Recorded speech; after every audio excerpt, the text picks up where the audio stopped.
ভারতে মুসলিম নির্যাতন নিয়ে কড়া বার্তা দিলেন জামায়াত আমির। বিশেষ কোনো ধর্ম বা গোত্রকে টার্গেট করে ক্ষতি না করার আহ্বান জানালেন ভারত সরকারকে। সঙ্গে থাইল্যান্ডে জুলাই যোদ্ধাদের করুণ অবস্থার চিত্র তুলে ধরলেন।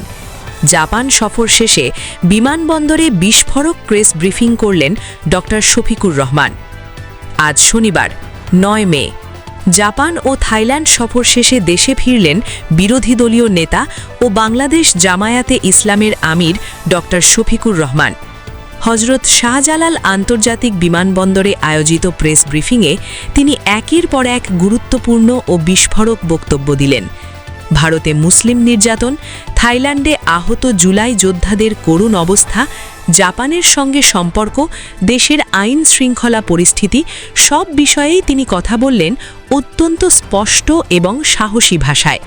প্রথমেই আসা যাক পশ্চিমবঙ্গের মুসলিম নির্যাতন প্রসঙ্গে। সাংবাদিকদের প্রশ্নের জবাবে ড শফিকুর রহমান ভারত সরকারকে সরাসরি আহ্বান জানালেন বিশেষ কোনো ধর্ম, বর্ণ কিংবা গোত্রকে টার্গেট করে কারও ক্ষতি না করতে। তিনি বললেন, পশ্চিমবঙ্গ কেন, দুনিয়ার যে কোনো জায়গায় যদি কোনো নিরীহ মানবগোষ্ঠীর ওপর জুলুম করা হয় আমরা তার বিপক্ষে।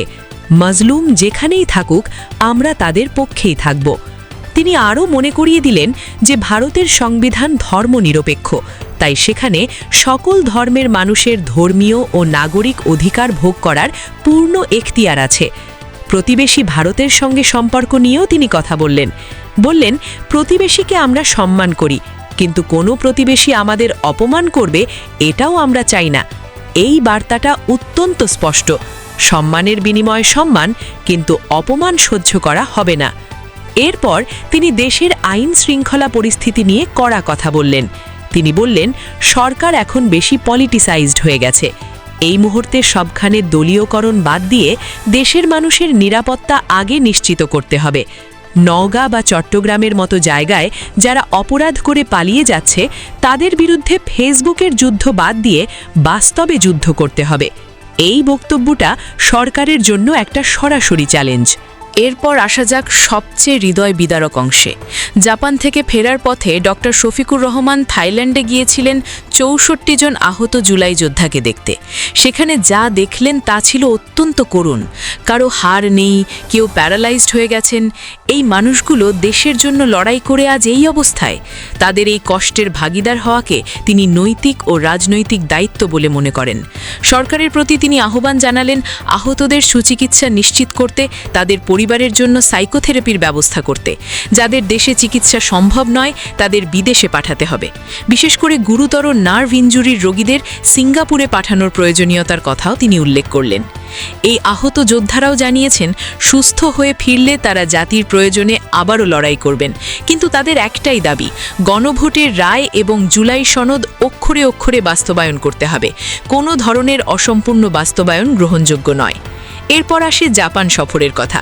গত ২ মে থেকে এক সপ্তাহব্যাপী জাপান সফরে ড শফিকুর রহমান জাপান পররাষ্ট্র মন্ত্রণালয়ের ভাইস মিনিস্টার এবং দক্ষিণ পূর্ব এশিয়া বিভাগের মহাপরিচালকের সঙ্গে গুরুত্বপূর্ণ বৈঠক করেছেন।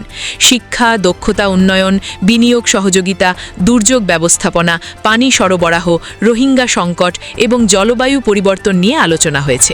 সবচেয়ে গুরুত্বপূর্ণ, বাংলাদেশে একটি আধুনিক ক্যান্সার ইনস্টিটিউট ও হাসপাতাল স্থাপনের প্রস্তাব দেওয়া হয়েছে, যা জাপান সক্রিয়ভাবে বিবেচনা করছে।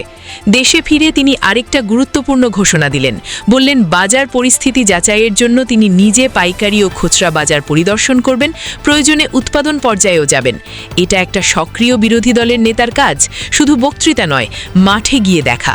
সব মিলিয়ে আজকের এই প্রেস ব্রিফিং থেকে ড শফিকুর রহমান যে বার্তাগুলো দিলেন সেগুলো অত্যন্ত স্পষ্ট এবং গুরুত্বপূর্ণ।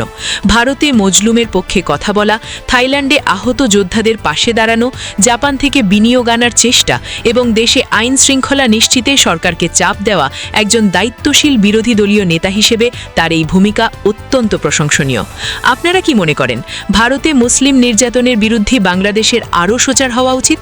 কমেন্টে আপনার মতামত জানান। ভিডিওটি ভালো লাগলে লাইক করুন, শেয়ার করুন এবং চ্যানেলটি সাবস্ক্রাইব করে বেল আইকন টিপে রাখুন। দেখা হবে পরবর্তী ভিডিওতে।